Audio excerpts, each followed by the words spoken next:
Hello, beautiful people. It is your girl. Actually, I should stop saying that. I'm not your girl. It is Mandlakazi Qwabe, better known as Uzozo by most people. And I'm not alone. I'm with my cousin Wazi Azi. What up, dude? Yes. Hey. How you doing? I'm good. How are you? You did not tell people who you are. Oh, yes. They don't know who you are. Well, oh gosh, I thought at the third one, they should know by now that my name is Sipho Mahlatshana, aka Sipho Mahlatshana. Really? Is that an AKA? That's also known as Sipho Mahlatshana? Also known as Sipho Mahlatshana. We're not going in. Okay, then. Never known by anything else, ladies and gentlemen. And thank you for actually making it to the third episode. It is beautiful. I am loving your feedback from the people who gave me feedback. Thank you very much. I appreciate it a lot, and we're taking most of those things you said into consideration. Thank you, peeps. Thank you. Thank you. Please do recommend the show to the rest of the other people. Yes. Yes. Anyway, how are you doing? I'm doing very well. I can't complain. There's always the whole entire month at the end of a paycheck. Yeah. At the end of the salary, there's an entire month left, and you look at it, you're like, what? There's still an entire month left? So, surviving through that. That's very tense. I got paid on the 15th. Jeez. You can imagine how my bank account is looking right about now. That's all I'm going to say about that. Oh, wow. Okay? Anyway, besides that, I'm good. I'm alright. I'm doing okay. Things are going. We are moving, we're flowing like the water. Natika, mentioning moving forward, have you started with your learners thing? No, listen, it's the driver's head because I've got the learners already. Yes.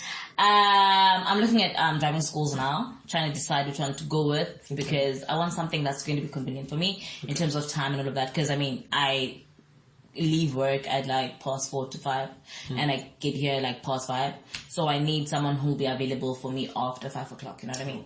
So that's what I'm trying to consider at this point.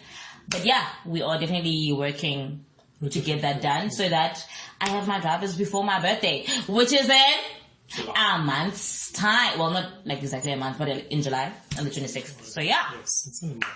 And you, with your Boys and Toys in project, how's that going? Oh gosh, at the moment, I'm not going to lie, nothing is happening at all. Ooh. No, nothing. We got silent a little bit. The boys are still on my inbox. They still keep coming in, but it's not the kind of ones that I'm expecting. Oh, okay. Never mind the snapping then. I know, right? Yeah, we never, as this phone for 9. Bruh, that is the most, oh my gosh.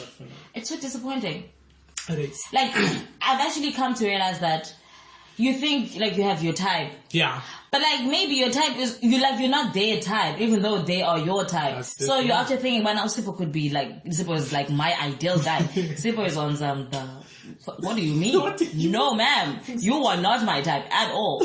So I think that's the most difficult part about the whole dating game thing because it is. It is. It's very tense. Okay. As we start, I actually came up with the name of the show. You did. No. You did not even tell me. No. I did not tell you. I did not tell you because you were supposed to come up with the name. Yeah, but the guys are not creative when it comes to names.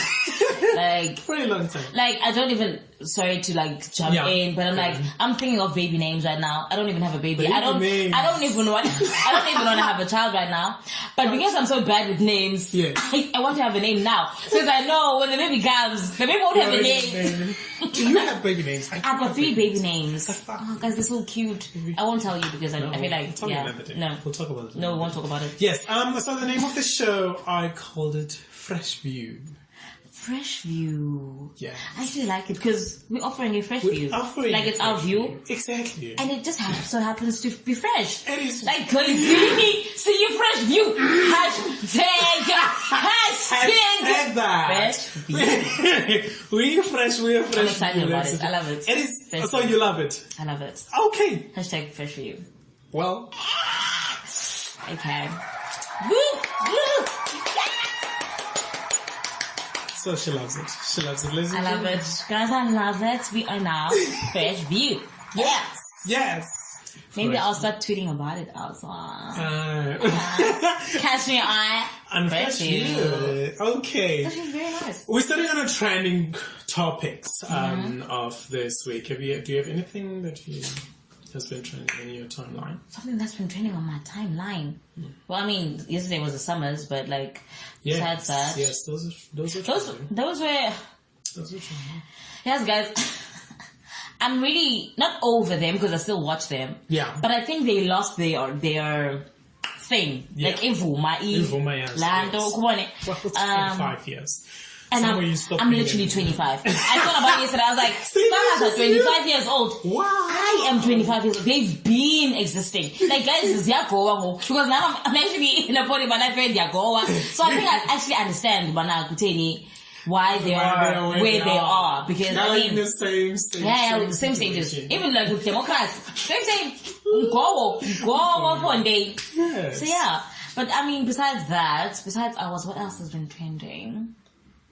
You tell me. On that case of the summers, I didn't watch them. I actually caught on people as they were talking about them and how Shoma Josie got 2. Yes, she did get 2. Oh man, it was really cute. Like to see her mom on stage. Like, she was a highlight because Katanga is because other people didn't think she deserved them to. Listen. And also people were pissed that Melinda didn't get any. Anyway, I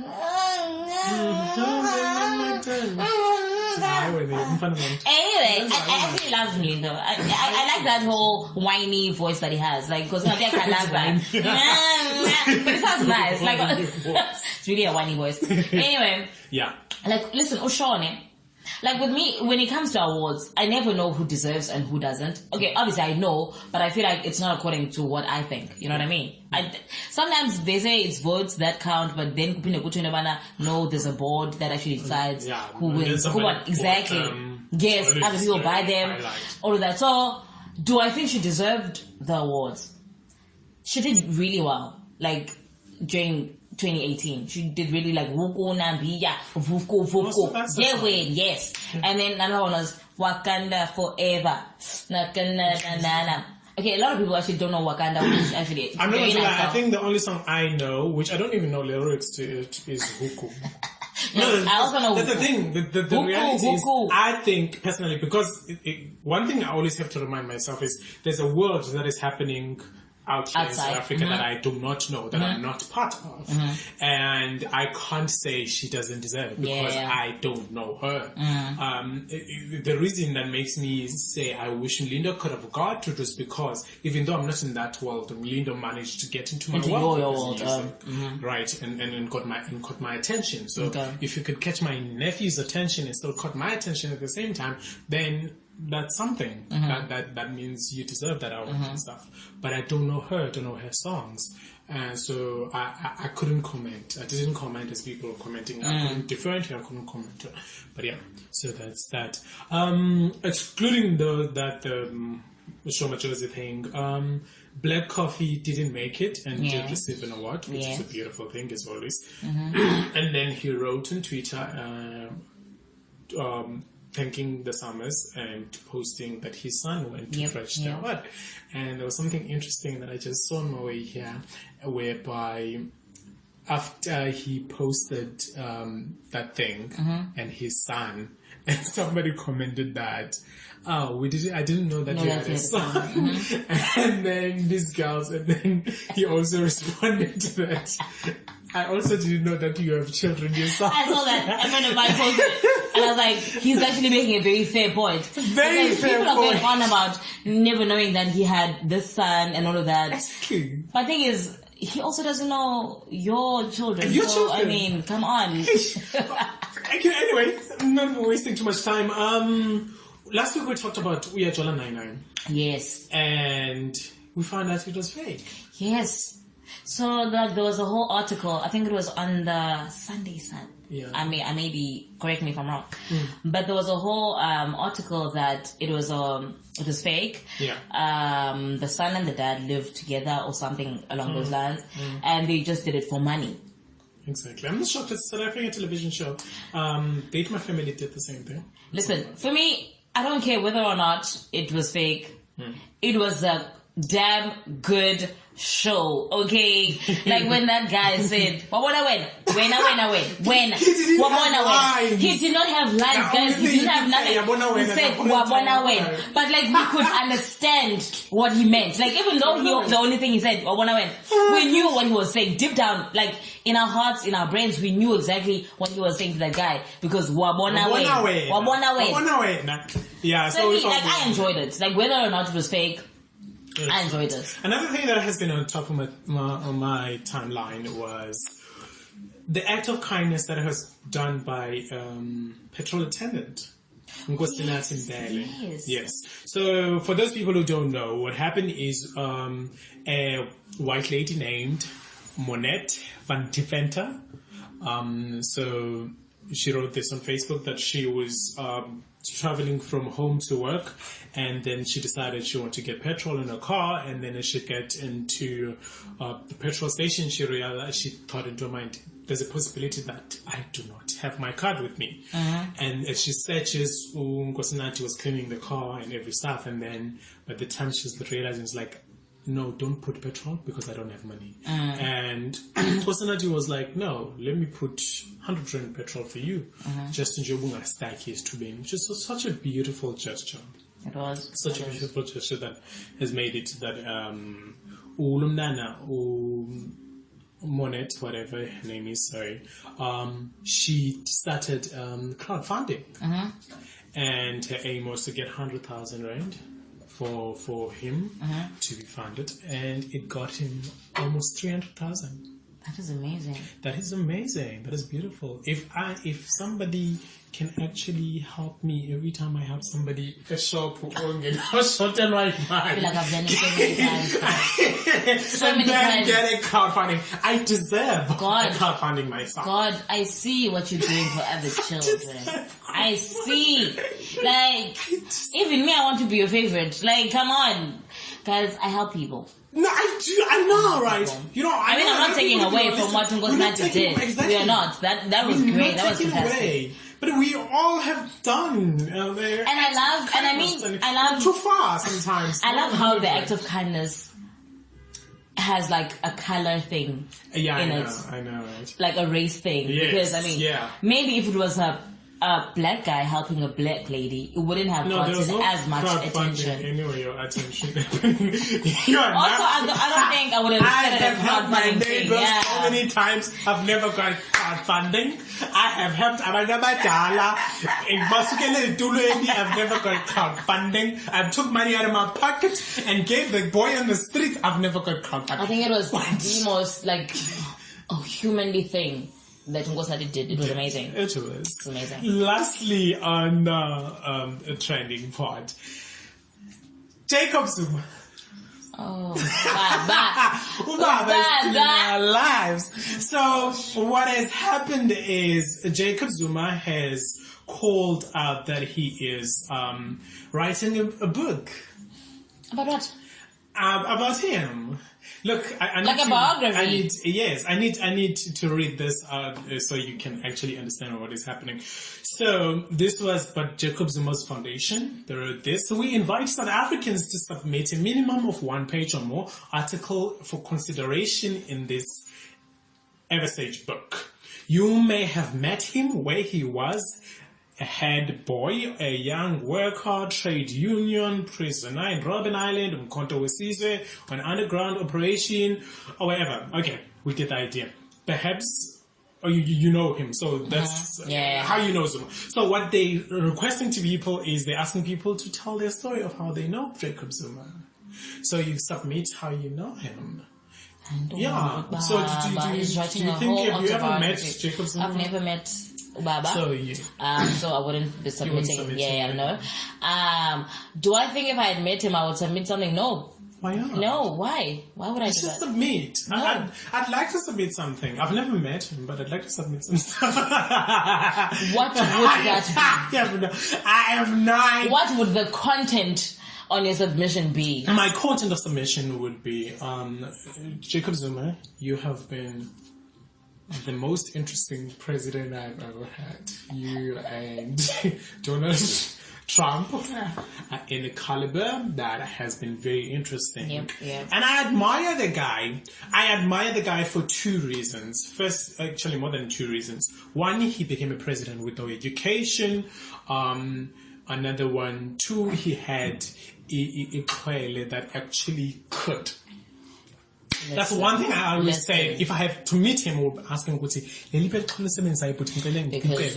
wow, because you survived a lot. Because wow, you are out here in the streets wilding, but for some reason you never like face the consequences of your actions. And lastly, would also be he's the first president to actually in South Africa to get white people to strike.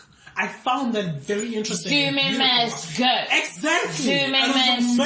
Like, oh, wow. Zuma must go. Go. Yay. Zuma must go. Yeah. So that's that. That I'll admit. I just wonder if Kwezi would submit anything. Listen, you see, that's the one reason why I don't like the guy. Really don't like him. So I'm just like, yeah, I don't wanna. Yeah, no. Yeah, that's a sad part. That's just something else. It's something else. Like, because outside of that, he seems like a cool guy. Like, besides the fact that like corruption and everything else. Yeah.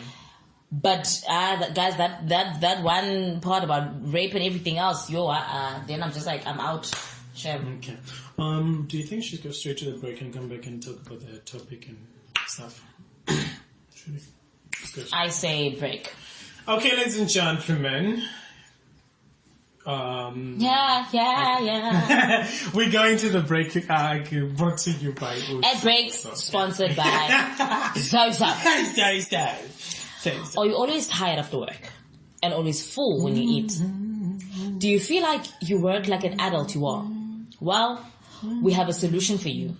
Listen to FreshView once a week with Sipho and Zozo, and you will feel fresh. FreshView, igama ogalite. Yeah.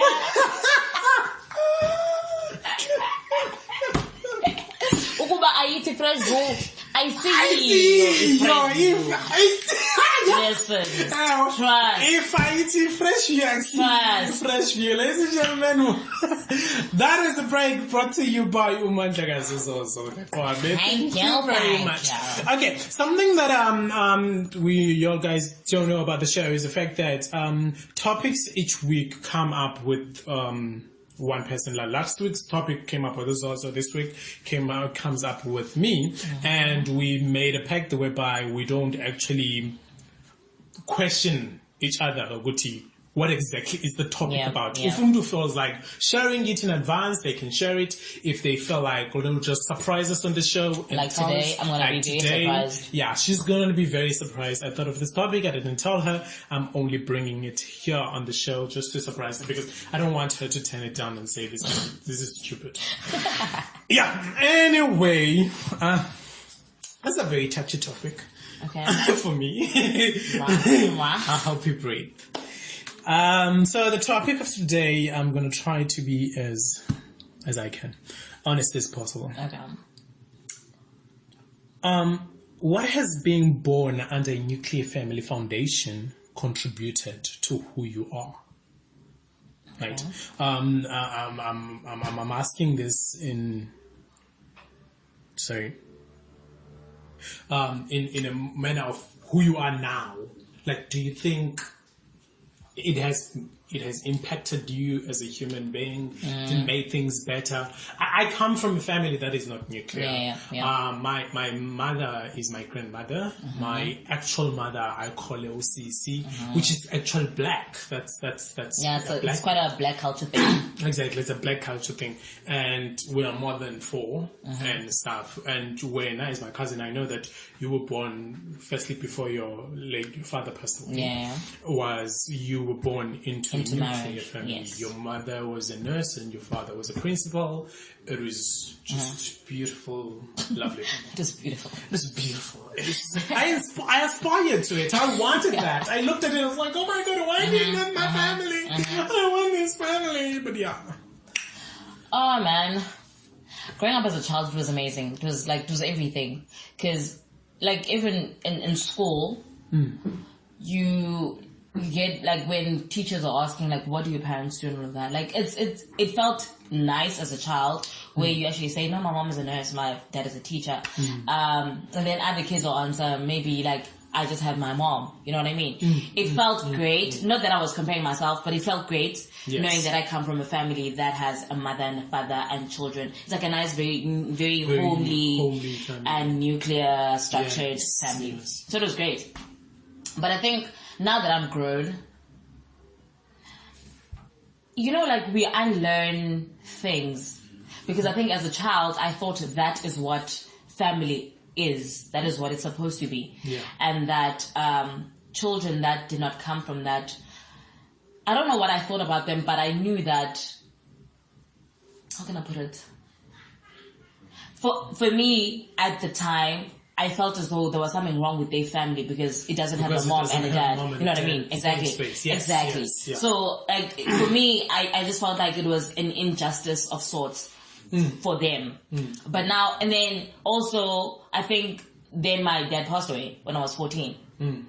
So then that nuclear family was no longer a nuclear family now. Because now we have, like, a mother and no father. Yeah. But in my eyes, it was still a normal family. Yeah. So I think that's where I learned the whole, even families that are not actually nuclear are still normal families. Like, it's a normal family. It is. Whether or not there's a dad or it's just like a dad and there's no mother, it's a family at the end of the day. And you don't ask for your family to be like that. You know, when you look at, back then, when I looked at families and there's no father, I would think the father probably left them or whatever. Like, I would make assumptions. But now I'm thinking that's probably the same assumption that is being made about my family. Not knowing that we actually had a dad at home and then he passed away. You know what I mean? I think it changed my perception on what family is. Like, losing my dad changed my perception of what a family is and what a nuclear family is. But I feel like it has impacted me greatly. I'm not going to lie to you. Like, I don't want to come across as someone who struggles. Yes. I've never struggled. Which is a beautiful thing. I've never struggled for anything. We had what we needed at home at all times. Like, we were not rich, but we had working parents. So that meant we got things that we needed. Not everything we wanted, because, I mean, I wanted a car, my nigga. I wanted expensive clothes. My mom was on time. Baby girl, Andinamali. She gets paid on the 15th, guys. On the 15th, she says, Andinamali. And I think, what do you even mean? But we had clothes, we had food. We had everything we needed. Yeah. We did. The reason this came across into my mind is because, and I also, because watching you grow into that family, into the nuclear, I wanted that. I'm not going to lie. It was something I was like, oh gosh, I wish. I didn't know, personally, when I share my story, I did not know my mother up until I was, for 17 years. Yes. I did not know my mother for 17 years, until I met her in matric, when I was doing my matric. And I was raised by my grandmother, and my stepmother was a very Cinderella stepmother. She was very, we're fine now. We're fine now. We're talking, but the reality and the truth is she was evil, Cinderella stepmom. Sorry to call her evil, but it was reality. It's what I went through as a child. I went through that kind of abuse. And the hardest part, and people were not paying attention to, it was the fact that my grandmother would say, which I love her to death. My grandmother would say, I'm here. I love that she's there, but the truth was, inside, I wanted to actually stand in between other kids and say, my mom. Proudly knowing that they know that she is my mom. Exactly. But now I say my mom, who everybody knows is my grandmother, is not my mom. And they're looking me in that eye that says, but she's not your mom. She's your grandmother, but why you call her your mom? Right? And I don't know, maybe other kids were not judgmental like that, but I do feel judged. And it's somehow I needed, I'm a person who always needed the mother's love. I've always needed a mother's love, and I've never actually gotten to a point whereby I feel so loved and cared. Your mom has gave us that thing, which is a beautiful thing. Your mom has a very warm hug. Yeah, she will hug you so warmly, and you're like, oh wow. And yeah, that's why I'm a hugger. I'm one of the, I'm a very much of a hugger. I love hugs. Yeah. So. And growing into that situation where your mom is not your mom, and every time you're talking with other kids and talking about your parents, there's a very long something that you don't know how to explain the situation. But I grew up in a Lalino, which most of us are raised by our grandmothers. So it's not that easy. But then I was a little bit judgmental to other kids on how the hell could you go wrong when you had parents that you had. Right? I was very judgmental. I'm not going to lie. I'm like, if I heard what you have, I would have done the most. So much. So much. I'm not going to lie. Even now in my life, I think if I had parents who cared, I believe I would have done much better. I would be way much better than I am. Because a lot of stuff I needed to start learning to accept at a younger age. That I needed to fight for myself. I knew that I couldn't fuck up as a child, especially when I was raised by my grandmother, who it was not her responsibility. I realized it was not her responsibility to look after me. So you felt as though it was like she was doing you a favor. She was doing me a favor. She was doing her son, which is my father, a favor. So I can't fuck up and not be grateful for what she's giving me and actually do what other kids who got mothers do. I had this experience one time. Something happened in school, and the boys did something to another girl, but it was not something tragic, people. But then this girl overacted and made it look like it was the worst thing, and then all of a sudden got to boys and stuff, and I got included by accident. Just because I was a boy. That's it. So I was part of this. And when a meeting was called, it was supposed to be Abazali were there. I didn't tell my grandparents. I didn't share the story. I didn't tell them. Up until now, and then later somebody told Oma Galindiwe, which is my other grandmother, told my grandmother about this. And when she told her, it was my grandmother like to me, why didn't you tell me? And I was like, no, I didn't want to tell you because I didn't think you were gonna like it, or I didn't. She's like, no, I heard the whole entire story. I would have gone and defended you, which I didn't think I need to make her defend me in anything. So yeah, gosh, I'm being emotional. But anyway, what I'm getting at is that judgmental kind of thing. Because when I had with my friend who also grew up in the nuclear family, mom and dad, who actually were working overseas in other places. And at some point, she shared her life with me, and I was shocked. I was like, oh, I thought it was perfect.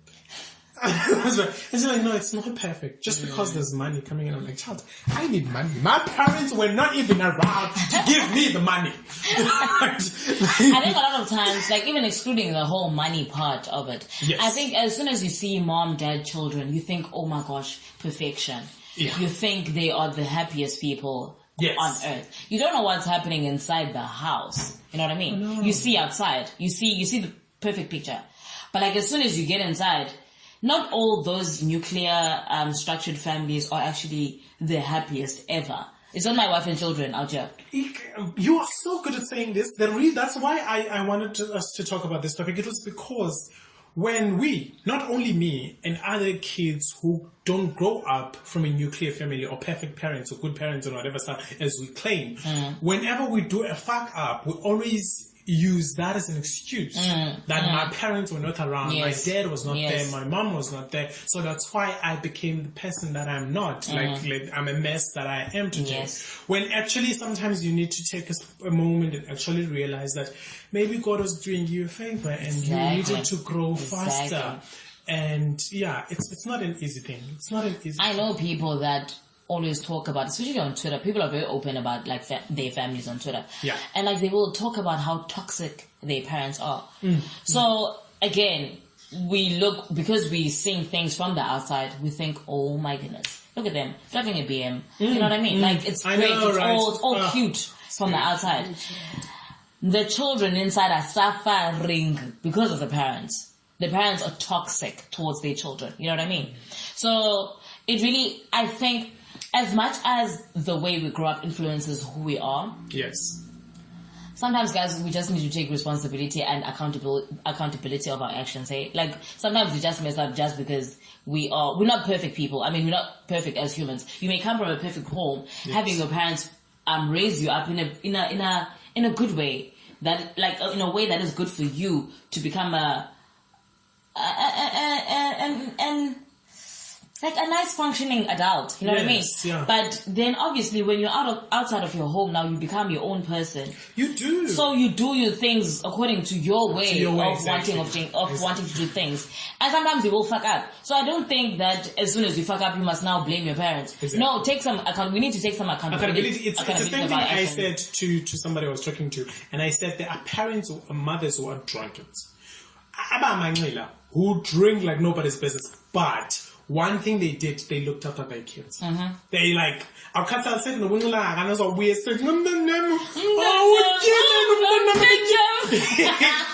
it's a beautiful thing to watch that. I appreciate that. That actually reminds me of my dad. Oh my gosh. He would come back drunk. Guys, drunk. Like, out of his mind drunk. And then he says, yes. And I'm like, guys, my mom is annoyed at this point. Like, she's like, I'm trying to sleep. And she's like, no. Yeah. And then there was a song it was not about him. He got this name because he loved the song so much. So now this is song as they went, Uno Disbo, together, go Bosa. Umpano, Sebe to Bangale by Uno Disbo, together, go Bosa. So he would want us to sing that song, or like a lot of other songs. My mom is annoyed. So like I'm making this point where like parents, they will get drunk, guys. There are parents that are drunkards, like, oh my gosh, but they love their children. They love them. They do. So, and then you get parents that are churchgoers. They are there within the spirit every Sunday, guys. They love the Lord.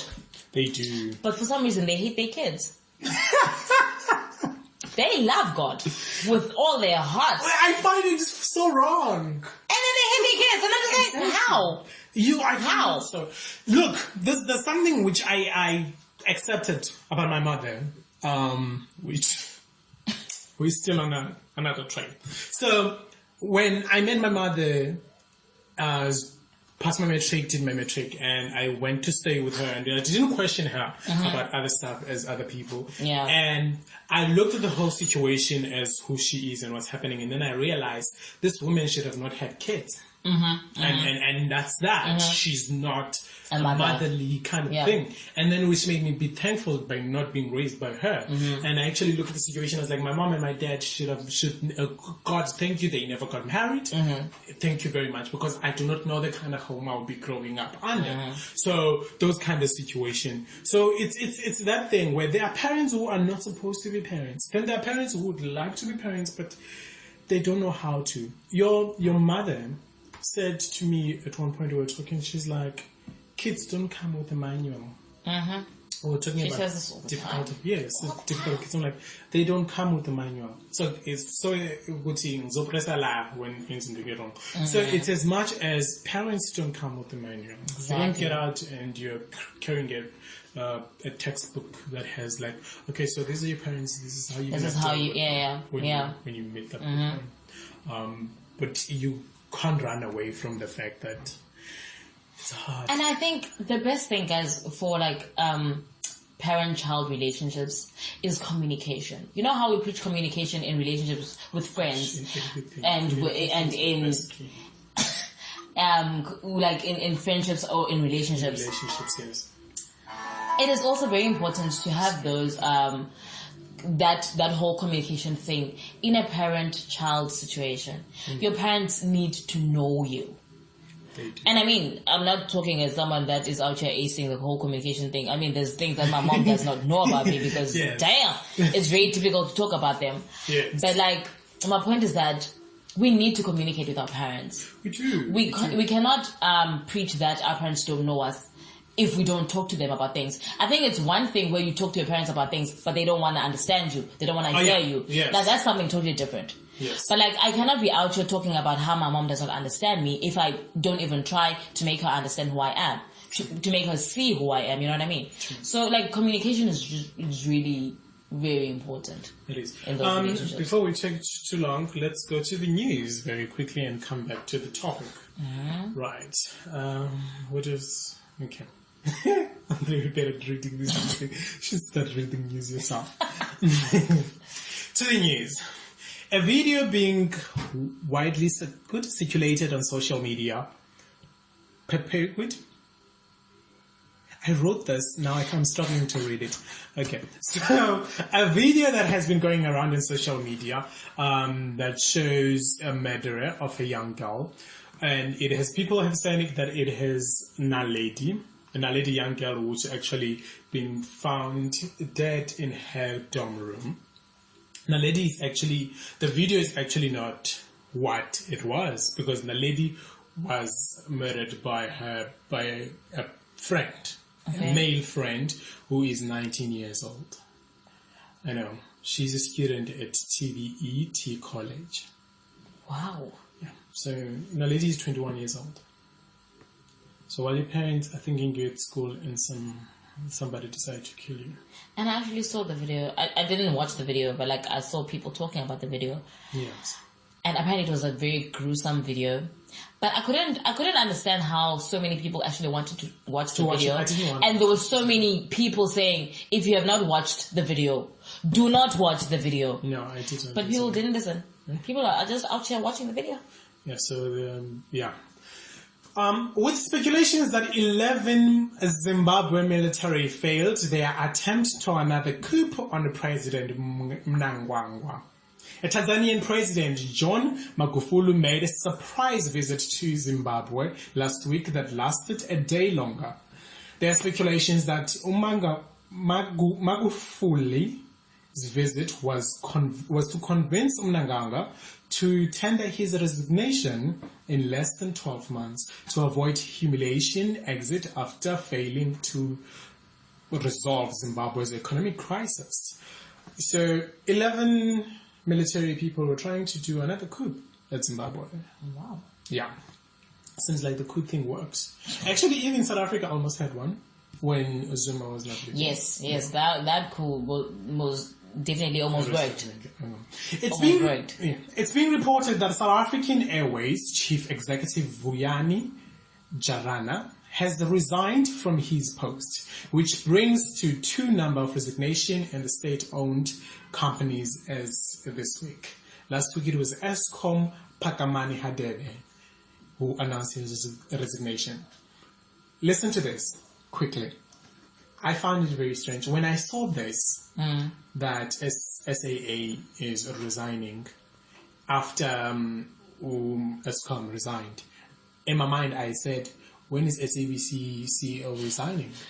No, because when it comes to facing the reality, SAA, Eskom, SABC, and Bafana, all those 4 know how to eat our tax money like nobody's business. Of course. So I'm expecting a resignation from all of them. And it can't. Surprisingly, this is what continues. Right after I thought that, and then there was a rumor that SABC, they are resigning. While that has been, let me continue with this. While there has been no confirmation from the national courier, the South African Broadcasting Complaint, which is SABC, is reporting that Jarana tendered his resignation on Thursday. There has been not been. So they're all just resigning. So all of them are resigning. Exactly what I expected. Now, my view, personal view, people. I'm not saying it's what's happening. Please. My view is all the CEOs resigned right after President Cyril Ramaphosa officially becomes a president. He was not a president, actually, he was standing in president. Now he's officially a president, and all of a sudden everybody starts resigning. Why? They want to get out. They don't want to get fired. They want to take a share when they leave because they're going to get paid millions if they resign. Yes, they get paid millions. Oh gosh, if you could look at the amount of money they get, everybody who resigns. Yo, I want to go and work at SAPC and resign. Right? My aim is why is to work there and resign. That's it. Yeah. And then on the news, the police and Army Intelligence Service are investigating an allegation of infiltration of the South African National Defence Force and 1 or 2 plans to assassinate President Ramaphosa. Assassinate? This, according to report, which reported that investigation was launched a few weeks ago. However, it was accelerated after a ghost soldier was arrested for trying to join the infantry group for Ramaphosa's inauguration, which with 3 magazines in his pocket.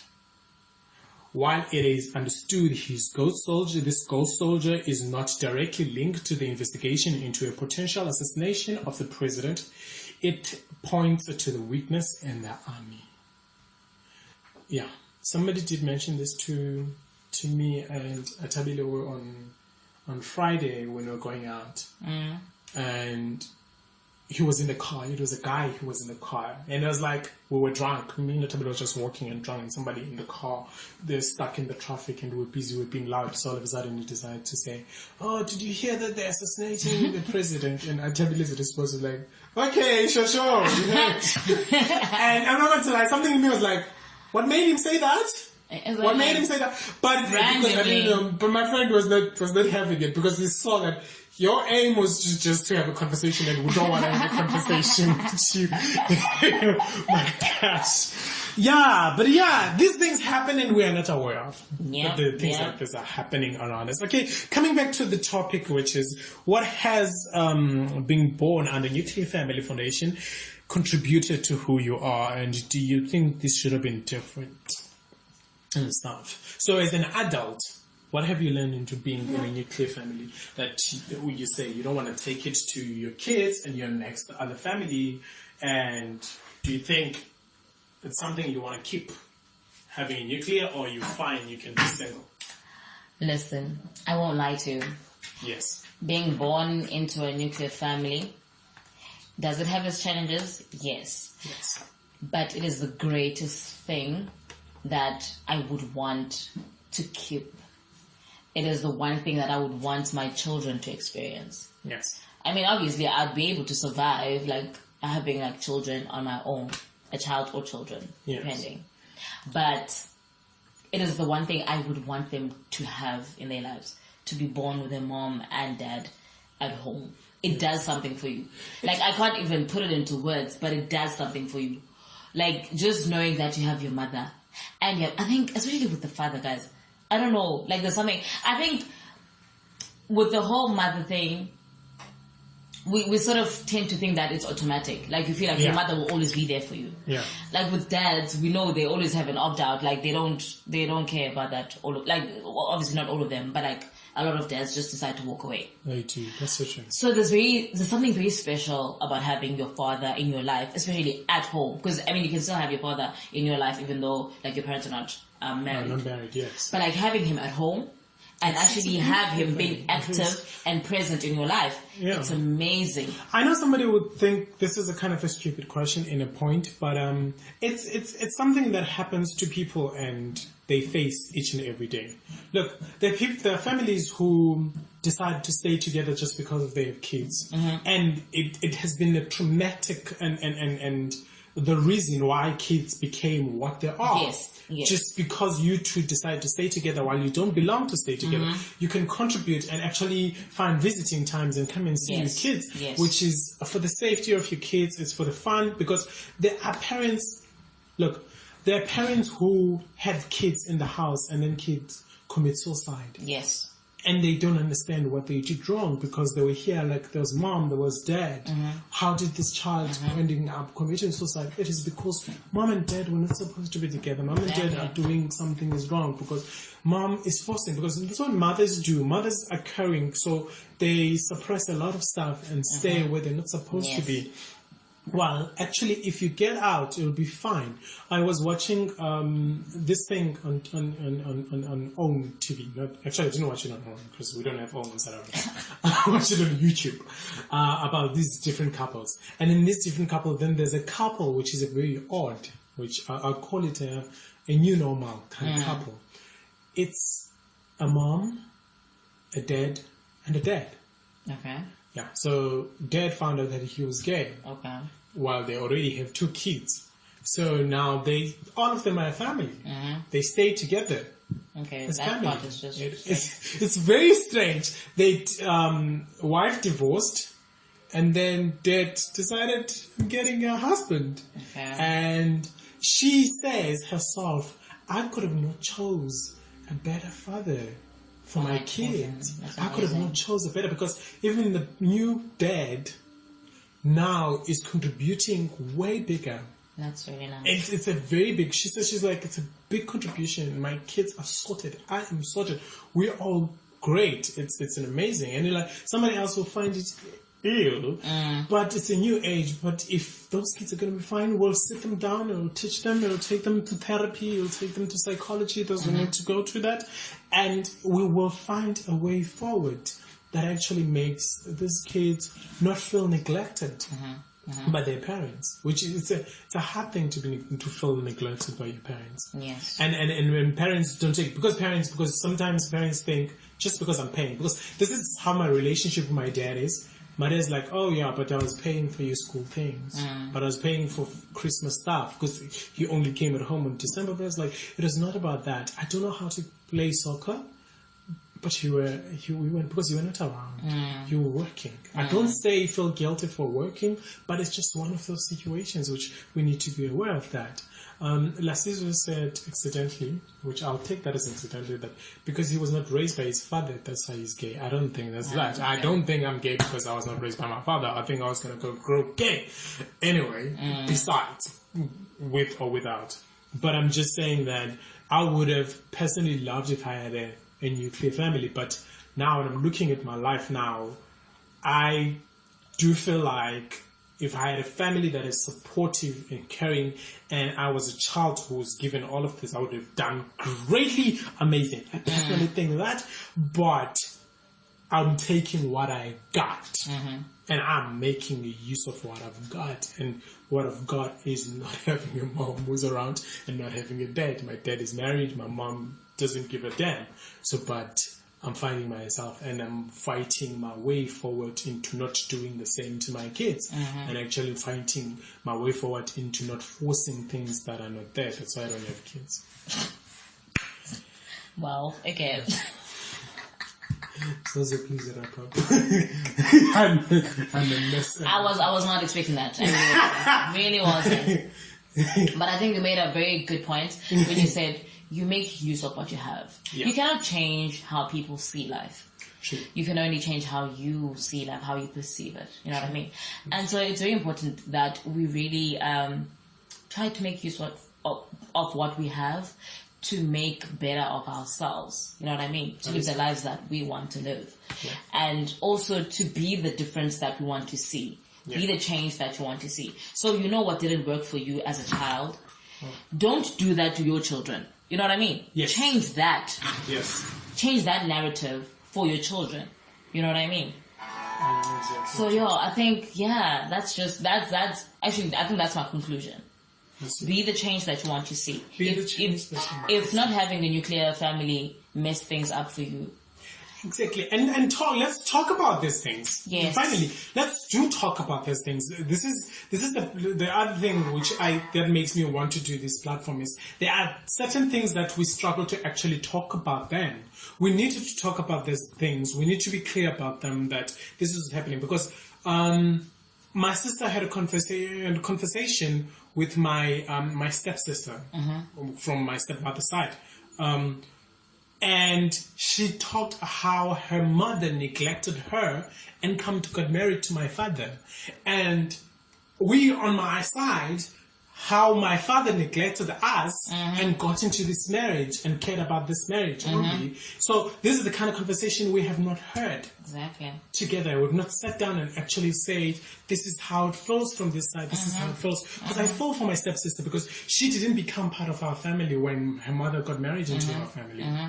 Her mother just decided she's got married to my father and she'll start her own family right at that moment. My little sisters and my little brothers. And so they became a small family and alone. Excluded you guys. Excluded all everybody was before, including her own child. So those kind of things that we need to raise them and talk about them and feel, because she on her side felt like we were getting everything. And you guys were thinking we were not getting nothing. We were getting nothing. Like, you have no idea. Your mom's entrance here was not the best thing for us. But yeah, I apologize if my father gets hold of this one. And my stepmother as well, who's, I'm sure she will get hold of this, but it's conversations we need to have. Me and my stepmother are talking now. We're talking. We are fine. Person I need to talk to is my mother. That is quite tense. Quite a tense situation. Very tense situation. Anyway, wrapping up. What's our last? Gosh, I don't have anything last. Just find a way to close. Oh, another sorry. You know me. This last.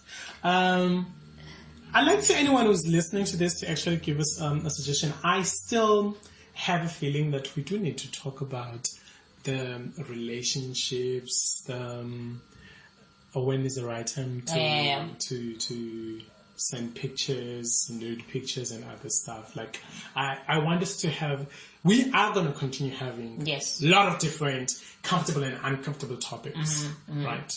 Yeah. Okay. Yeah, so your feedback is very much welcome. Alright. I think we need to close it off by saying, guys, let us do good in our lives and in the lives of the people that are in our lives. Just be better people, you know?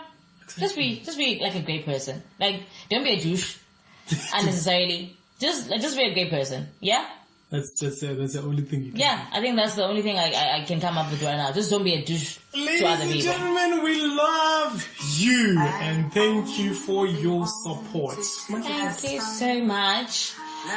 Be good, be great.